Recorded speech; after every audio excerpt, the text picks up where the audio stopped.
Hello students, I am Siddharth Chaudhary. हम लोग पढ़ रहे थे 11th क्लास बायोमोलिक्यूल्स। बायोमोलिक्यूल्स में हम लोगों ने एक लेक्चर तक देख रखा है। उसमें पढ़ा बायोमोलिक्यूल्स क्या होता है, जितने भी लिविंग या नॉन लिविंग जो होते हैं वो किसके बने होते हैं, उनमें कौन से एलिमेंट्स या कंपाउंड्स होता है। ठीक है, उसके बाद हम लोगों ने लिविंग की बात की कि लिविंग के अंदर कोई भी लिविंग का टिश्यू लेके उसमें कैसे पता करेंगे कि इसके अंदर कौन सा सब्सटेंस है या कौन सा मॉलिक्यूल्स है, ठीक है, या कौन सा ऑर्गेनिक सब्सटेंस है। ठीक है, उसके बाद हम लोगों ने पता किया कि किसी लिविंग टिश्यू के अंदर कौन कौन से इनऑर्गेनिक कंपाउंड्स हैं या इनऑर्गेनिक एलिमेंट्स हैं। ठीक है, वो सब मेथड हम लोगों ने पढ़ रखा है।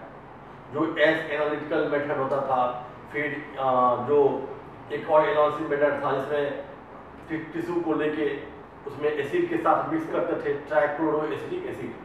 ठीक है, तो यहाँ तक हम लोगों ने पढ़ रखा है। आज अब हम पढ़ेंगे मेटाबोलाइट्स। ये भी एक एनसीईआरटी में एक टॉपिक दिया हुआ है, मेटाबोलाइट्स। मेटाबोलाइट्स होता क्या है? सबसे पहले तो मेटाबोलाइट्स वर्ड कहाँ से आया है? मेटाबॉलिज्म। और मेटाबॉलिज्म आप लोगों को पता है मेटाबॉलिज्म क्या होता है? सिंपल नॉर्मल वर्ड में एक लाइन में बात करें तो केमिकल रिएक्शंस, जो हमारे बॉडी के अंदर केमिकल रिएक्शंस होते हैं वो सारे मेटाबॉलिज्म होते हैं। जैसे किसी चीज का बनना, ग्लूकोज से ग्लाइकोजन का बनना, फिर उसका ब्रेकडाउन होना, ये सारे केमिकल रिएक्शंस हैं। ठीक है, जो मेटाबॉलिज्म होते हैं, केटाबॉलिज्म, एनाबॉलिज्म, यही तो है। कुछ बनता है, कुछ ब्रेक होता है, दो मिलके कुछ बनता है, फिर से कुछ ब्रेक होके अलग हो जाता है सबस्ट्रेट। ठीक है, तो ये है मेटाबॉलिज्म। अब मेटाबॉलिज्म के प्रोसेस के लिए जो भी यूज आता है उसको बोलते हैं मेटाबोलाइट्स। मेटाबॉलिज्म प्रोसेस के लिए जो यूज होता है उसको बोलते हैं मेटाबोलाइट्स। मतलब मेटाबोलाइट्स केमिकल सब्सटेंस हो गया, चाहे वो केमिकल सब्सटेंस किसी भी फॉर्म में हो। ठीक है, वो केमिकल सब्सटेंस किसी भी फॉर्म में हो, लेकिन जो मेटाबॉलिज्म केमिकल रिएक्शन में जिसके कारण होता है, जो केमिकल्स यूज होते हैं, उनको बोलते हैं मेटाबोलाइट्स। तो मेटाबोलाइट्स दो टाइप के होते हैं, एक प्राइमरी, दूसरा सेकेंडरी। अब प्राइमरी और सेकेंडरी को कैसे डिफाइन किया है? प्राइमरी मेटाबोलाइट्स वो होते हैं जो केमिकल्स प्लांट के ग्रोथ और डेवलपमेंट में हेल्प करता है। मतलब वैसे केमिकल्स जो डायरेक्टली किसी प्लांट के ग्रोथ या डेवलपमेंट में हेल्प करता है। अब ग्रोथ या डेवलपमेंट कैसा होगा? किसी प्लांट का ग्रोथ कब होगा या उसका डेवलपमेंट कब होगा? जब उसके अंदर फोटोसिंथेसिस होगा, जब उसके अंदर रेस्पिरेशन होगा। मतलब ये सब जो प्रोसेस चलेगा और इसमें जो केमिकल्स डायरेक्ट हेल्प करते हैं वो है प्राइमरी मेटाबोलाइट्स। मैं एक बार फिर से बता रहा हूं, प्राइमरी मेटाबोलाइट्स वो होते हैं जो किसी भी प्लांट के ग्रोथ या डेवलपमेंट में डायरेक्ट हेल्प करता है, चाहे उसके रेस्पिरेशन में हो या उसके फोटोसिंथेसिस में हो, चाहे उसके रिप्रोडक्शन में हो। इन सब में जो केमिकल्स डायरेक्ट यूज होते हैं वो हो गया प्राइमरी मेटाबोलाइट्स। ठीक है, अब इसकी जैसे बात करते हैं प्राइमरी मेटाबोलाइट्स होता क्या है? एग्जांपल, शुगर, जो ग्लूकोज होता है, शुगर होता है, उसी से प्लांट्स को एनर्जी मिलती है। ठीक है, प्लांट एनर्जी के रूप में यूज करता है। फोटोसिंथेसिस करता है प्लांट, उसके लिए उसको चाहिए क्लोरोफिल। फोटोसिंथेसिस करने के लिए प्लांट को चाहिए क्लोरोफिल। बिना क्लोरोफिल के फोटोसिंथेसिस नहीं होगा, और फोटोसिंथेसिस नहीं होगा तो फूड नहीं बनेगा। और जब फूड बनेगा ही नहीं तो प्लांट का डेवलपमेंट कैसे होगा, ग्रोथ कैसे होगा, फोटोसिंथेसिस प्रोसेस कैसे होगा? ये होगा ही नहीं। ठीक है, तो क्लोरोफिल डायरेक्ट इन्वॉल्वमेंट होता है क्लोरोफिल का। तो क्लोरोफिल हो गया, शुगर हो गया, ग्लूकोज हो गया, तो ये सब चीजें है ना, वो हो गई प्राइमरी मेटाबोलाइट्स। अब बात करते हैं सेकेंडरी की। सेकेंडरी मेटाबोलाइट्स वो होते हैं जो प्राइमरी नहीं होते, जो डायरेक्ट जिनका इन्वॉल्वमेंट नहीं होता है ग्रोथ में या डेवलपमेंट में या रेस्पिरेशन में। जिन सब्सटेंस का, जिन केमिकल्स का डायरेक्ट इन्वॉल्वमेंट नहीं होता है वो सेकेंडरी मेटाबोलाइट्स। मतलब ऐसे केमिकल्स, ऐसे सब्सटेंस जो प्लांट्स के अंदर होते तो है, उसके अंदर बनते तो है, लेकिन यदि वो ऐसा नहीं कि वो केमिकल्स नहीं बने तो प्लांट खत्म हो जाएगा, उसका रेस्पिरेशन रुक जाएगा, उसका फोटोसिंथेसिस रुक जाएगा, उसको फूड नहीं मिलेगा, ऐसा नहीं होता है। ठीक है, जैसे बात करते हैं अपन, आप लोगों को पता होगा बहुत सारे ऐसे प्लांट्स हैं जिसमें पॉइजन होता है, टॉक्सिन्स होते हैं, टॉक्सिन्स, पॉइजन। अब बताओ कि जो टॉक्सिन्स या पॉइजन है उससे प्लांट का क्या रेस्पिरेशन होता है, क्या उससे वो फूड लेता है, क्या नहीं। क्या उसी से उसका ग्रोथ होता है, डेवलपमेंट होता है, नहीं। ये प्लांट को भी नहीं पता है। बस उसके अंदर टॉक्सिन होता है ताकि जो सामने वाला है, उसका जो एनिमी है, जो दूसरे एनिमल्स है, वो उसको खा ना सके, वो टॉक्सिन देके छोड़ दे, तो जिंदा रह सकता है। लेकिन टॉक्सिन से उसको फूड नहीं मिल सकता है, उसका डेवलपमेंट नहीं हो सकता है। जैसे गम्स, जो गम होते हैं ना, यूज करते हैं गम्स, और वो जो गम होते हैं उनसे प्लांट को क्या मतलब है, ना उनका उससे पेट भरता है, ना उससे उनको फूड मिलता है। वो तो हमारे काम का है, जो गम्स होते हैं तो हमारे काम का है, जिसे चिपकाते हैं अपन पेपर पे, वो हमारे काम का है। उनके काम का डायरेक्ट इन्वॉल्वमेंट तो है ही नहीं। एल्केनॉइड्स, बहुत सारी ऐसी चीजें हैं जो प्लांट्स के डायरेक्ट यूज में नहीं जाता है, ठीक है, उसका हम लोग यूज करते हैं, उसको बोलते हैं सेकेंडरी मेटाबोलाइट्स, ठीक है। बस बहुत ही चीजें, कुछ भी नहीं है। मेटाबोलाइट्स दो टाइप का होता है, प्राइमरी सेकेंडरी। जो प्लांट्स के ग्रोथ, डेवलपमेंट, रेस्पिरेशन, फोटोसिंथेसिस में डायरेक्ट हेल्प करता है वो होता है प्राइमरी। जो इनडायरेक्ट हेल्प, जो हेल्प करता ही नहीं, जो उनके बेसिक जो उनका मेटाबॉलिक प्रोसेस है, जैसे ग्रोथ होना, उसका डेवलपमेंट होना, उसका फोटोसिंथेसिस होना, उसका रेस्पिरेशन करना, उसमें डायरेक्ट इसका इन्वॉल्वमेंट नहीं होता है, वो सेकेंडरी हो गया, ठीक है। यही मैंने लिखा है, आप देख सकते हो। मेटाबोलाइट्स दो टाइप का, प्राइमरी और सेकेंडरी। प्राइमरी में those organic compound which are used in metabolic process like photosynthesis, respiration.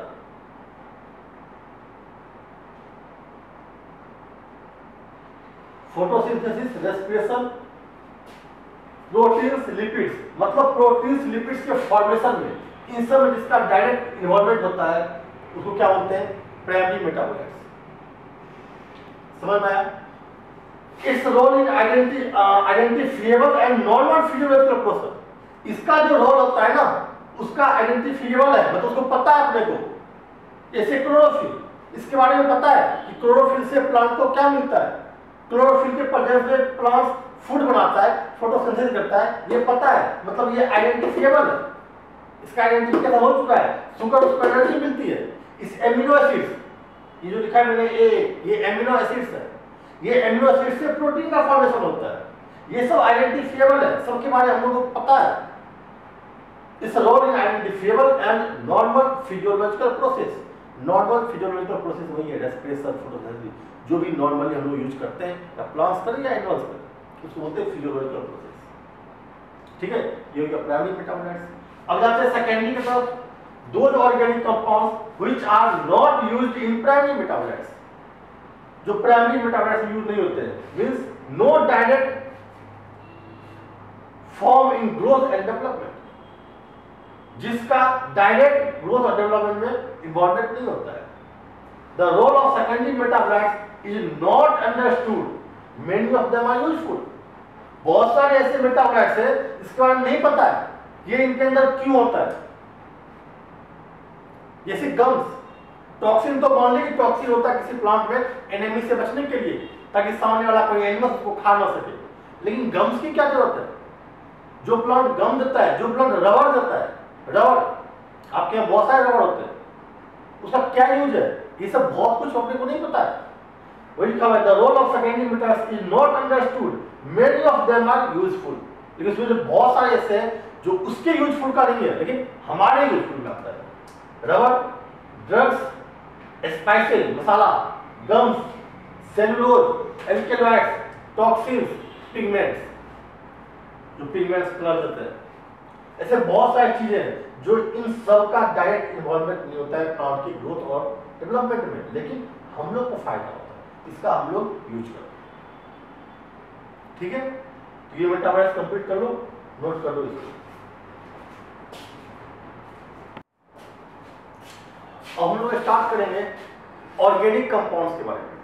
हम लोगों ने बायोमोलिक्यूल्स में जो बेसिक चीजें हैं वो हम लोगों ने पढ़ लिया, ठीक है। मैंने बताया था वो फर्स्ट लेक्चर में बायोमोलिक्यूल्स के अंदर पढ़ते क्या क्या है। हम पढ़ेंगे कार्बोहाइड्रेट्स के बारे में, हम लोग पढ़ेंगे प्रोटीन्स के बारे में, हम लोग पढ़ेंगे न्यूक्लिक एसिड्स के बारे में, ठीक है, फैट के बारे में, लिपिड्स के बारे में, इन सब चीजों के बारे में पढ़ेंगे। लास्ट में एंजाइम्स के बारे में पढ़ेंगे। अब बहुत इंपॉर्टेंट है एंजाइम, बहुत इंपॉर्टेंट है, ठीक है। तो ये सारे जो ऑर्गेनिक कंपाउंड्स हैं इनके बारे में आप पढ़ना शुरू करते हैं। सबसे पहला जो ऑर्गेनिक कंपाउंड है जिसके बारे में हम लोग पढ़ेंगे वो है कार्बोहाइड्रेट्स। कार्बोहाइड्रेट्स के बारे में पढ़ना शुरू करते हैं। कार्बोहाइड्रेट्स होता क्या है? हम लोग को जो एनर्जी का सोर्स होता है ना, उसमें सबसे जो मेन सोर्स होता है वो कार्बोहाइड्रेट्स ही होता है। 55% से ऊपर, 55% to 65% के आसपास कार्बोहाइड्रेट्स एनर्जी में यूज होता है।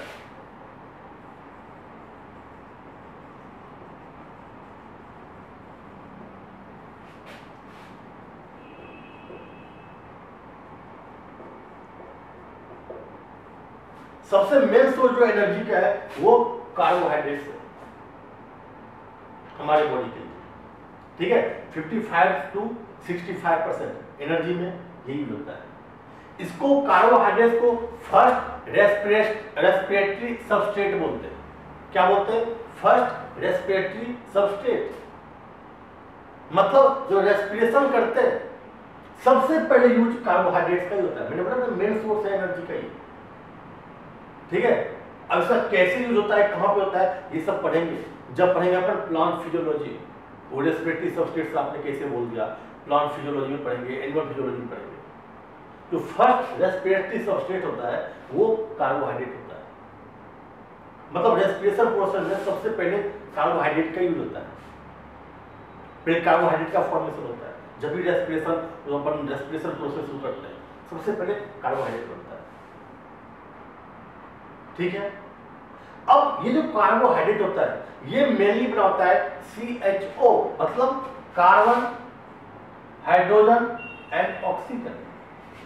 ये तीन तो होगा ही होगा, कार्बन, हाइड्रोजन एंड ऑक्सीजन, ये तीनों होगा, ठीक है। किसमें?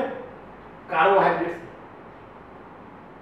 Carbohydrates mainly generally sweet nature का होता है, मीठा होता है, टेस्ट में स्वीट होता है, ठीक है। हर जितने भी कार्बोहाइड्रेट्स हैं सारे नहीं होते हैं, लेकिन मोस्टली जनरली टेस्ट में स्वीट होता है, ठीक है। अब ये जो CHO है इनका एक फॉर्मूला होता है। जो कार्बोहाइड्रेट्स होते हैं ना वो इस फॉर्म में होते हैं।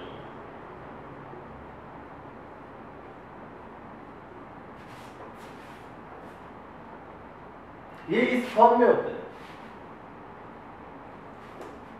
मतलब X का अमाउंट और Y का अमाउंट ये दोनों सेम होता है।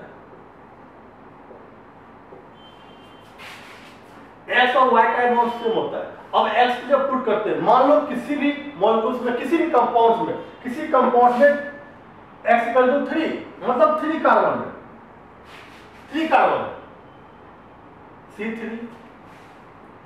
जब X 3 है तो Y कितना होगा? 3 होगा, तो ये भी 3 होगा, तो हाइड्रोजन कितने हो जाएंगे? 6, और O कितने हो जाएंगे? 3। ये तो पता ही होगा। ये फॉर्मूला होता है, जनरल फॉर्मूला होता है कार्बोहाइड्रेट्स का, CH2OY। मतलब इतना समझ लो, नॉर्मल में कार्बोहाइड्रेट जितना कार्बन उतना ऑक्सीजन और हाइड्रोजन डबल। समझ में आया? जितना कार्बन उतना ऑक्सीजन, बस हाइड्रोजन डबल हो जाता है। और फॉर्मूला ये होता है CH2OY H2OY। अपन ने मान लो ले लिया C का वैल्यू 3, मतलब 3 कार्बन है, किसी कंपाउंड में 3 कार्बन है, ये लो 3 कार्बन, तो हाइड्रोजन और Y भी इसका मतलब 3 होगा, तो हाइड्रोजन कितने हो गए? 6 और ऑक्सीजन 3, ठीक है। तो ये जनरल फॉर्मूला है कार्बोहाइड्रेट्स का। अब ये जो कार्बोहाइड्रेट्स होते हैं इनको क्लासिफाई किया गया है। कार्बोहाइड्रेट्स को क्लासिफाई करके 3 भाग में डिवाइड किया गया है, ठीक है। एक होता है monosaccharides, second oligosaccharides and third polysaccharides. Monosaccharide, oligosaccharide and polysaccharide. अब ये मोनो, ओलिगो और पॉली किस बेसिस पे डिवाइड किया गया है? ये डिवाइड किया गया है जो नंबर ऑफ कंपाउंड्स जैसे एक ग्लूकोज की बात करते हैं, ग्लूकोज एक कंपाउंड है, एक ग्लूकोज की बात करते हैं, ग्लूकोज सिर्फ एक सिंगल कंपाउंड है, तो वो हो गया मोनोसैकेराइड्स, क्योंकि मोनो का मतलब पता है, मोनो मतलब वन, वो हो गया मोनोसैकेराइड्स। अब एक ग्लूकोज और दूसरा ग्लूकोज दोनों आपस में बॉन्ड से जुड़ के दूसरा नया कंपाउंड बन गया, वो होता है ओलिगोसैकेराइड्स। मोनोसैकेराइड्स में सिंगल कंपाउंड होते हैं, ओलिगोसैकेराइड्स में 2 to 10, 2 से लेके 10 तक यदि मोनोसैकेराइड्स आपस में जुड़े हुए, वो हो गया ओलिगोसैकेराइड्स। ठीक है, और बहुत सारे कार्बन जुड़े हुए तो वो हो गया पॉलीसैकेराइड्स, बहुत सारे मॉलिक्यूल जुड़े तो पॉलीसैकेराइड्स। ठीक है, जैसे मैं बात करता हूं ग्लूकोज की, एक सिंगल ग्लूकोज है कंपाउंड, वो हो गया मोनोसैकेराइड्स।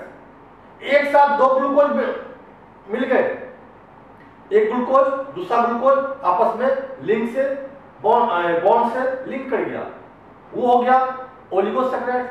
ओलिगो में कौन सा? डाइसैकेराइड्स, डाई मतलब दो, ये क्या बन जाएंगे? ग्लूकोज और ग्लूकोज, ये बन जाएंगे माल्टोज, ये बन जाएंगे माल्टोज। समझ में आ रहा है?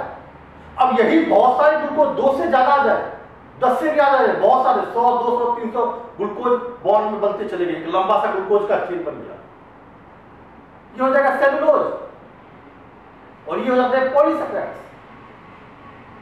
तो on the basis of compound, compound के बेसिस पे कार्बोहाइड्रेट्स को 3 भाग में डिवाइड कर दिया गया, एक मोनोसैकेराइड्स, सेकंड ओलिगोसैकेराइड्स और थर्ड पॉलीसैकेराइड्स। हम लोग सबसे पहले पढ़ेंगे मोनोसैकेराइड्स के बारे में। स्टार्ट करते हैं मोनोसैकेराइड्स। मैंने बताया कि मोनोसैकेराइड्स क्या होता है, मोनोसैकेराइड्स जिसमें एक कंपाउंड होते हैं। अब एक कंपाउंड तो होगा, जैसे ये एक कंपाउंड हो गया C3H6O3, ये कंपाउंड हो गया। अब इस कंपाउंड में कार्बन का नंबर कितना? 3 है। अब अपन बोलेंगे सर कार्बन का नंबर 2 ले लेते हैं, C2H4O2, सर ये ले लेते हैं, ये भी क्या मोनोसैकेराइड्स है?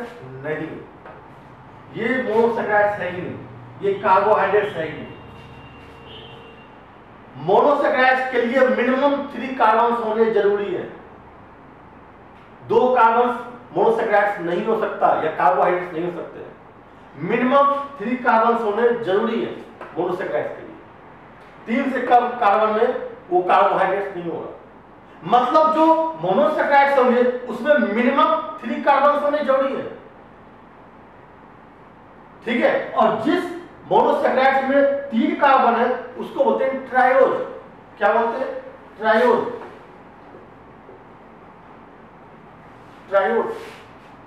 यदि इसमें अपन 4 कार्बन कर देते हैं, C4H8O4, इसको बोलते हैं टेट्रोज। इसमें 5 कार्बन कर देते हैं, इसको बोलते हैं पेंटोज।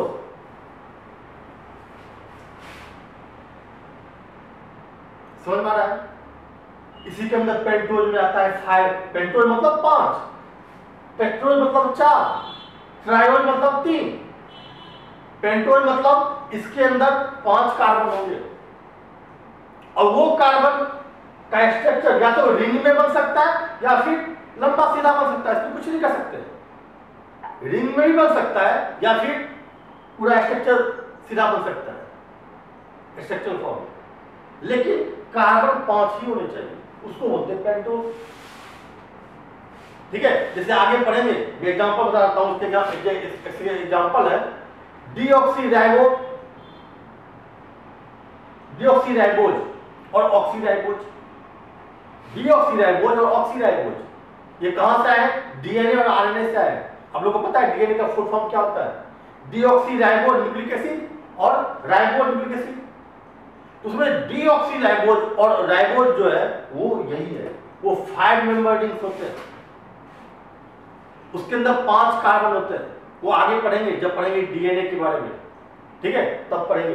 उसमें इतना बता, उसका एग्जांपल हो गया डीऑक्सीराइबोज और राइबोज, क्योंकि 5 कार्बन। इसी तरह 6 कार्बन हो सकते हैं, 6 कार्बन हो गए, मान लो 6 कार्बन, C6H12O6, इसको क्या बोलते हैं? हेक्सोज। 6 हो गए तो हेक्सोज, 6 हो गए तो हेक्सोज। और ये क्या, ये फॉर्मूला किसका है आप सबको पता होना चाहिए, C6H12O6 किसका फॉर्मूला है ये, ग्लूकोज का। आपने पढ़ा 10th क्लास में, ये ग्लूकोज है C6H12O6, ये ग्लूकोज का फॉर्मूला है। मतलब ग्लूकोज के अंदर कितने कार्बन, 6 कार्बन, 7 कार्बन कर देंगे हेप्टोज, ठीक है, 3 carbon triose, 4 tetrose, 5 pentose, 6 hexose, 7 heptose, ठीक है। तो इस तरह से कार्बन का नंबर बढ़ता है, लेकिन मोनोसैकराइड्स के अंदर मिनिमम 3 कार्बन होने जरूरी है। C2 से कोई कंपाउंड नहीं बनता है कार्बोहाइड्रेट्स का, ठीक है, तो मिनिमम 3 कार्बन होने जरूरी है, ठीक है। अब ये जो कार्बन जितने भी कंपाउंड्स हैं, जो भी मोनोसैकराइड्स होते हैं, वो 2 फॉर्म में होते हैं, या तो एल्डिहाइड के फॉर्म में होता है या कीटोन के फॉर्म में होता है। आप लोगों को थोड़ा बहुत पता होगा एल्डिहाइड ग्रुप और कीटोन ग्रुप, या तो उसके साथ एल्डिहाइड ग्रुप जुड़ा होता है या कीटोन ग्रुप जुड़ा होता है, ठीक है। अब जैसे बात करते हैं, मैं एक बार बनाता हूं एल्डिहाइड और कीटोन का।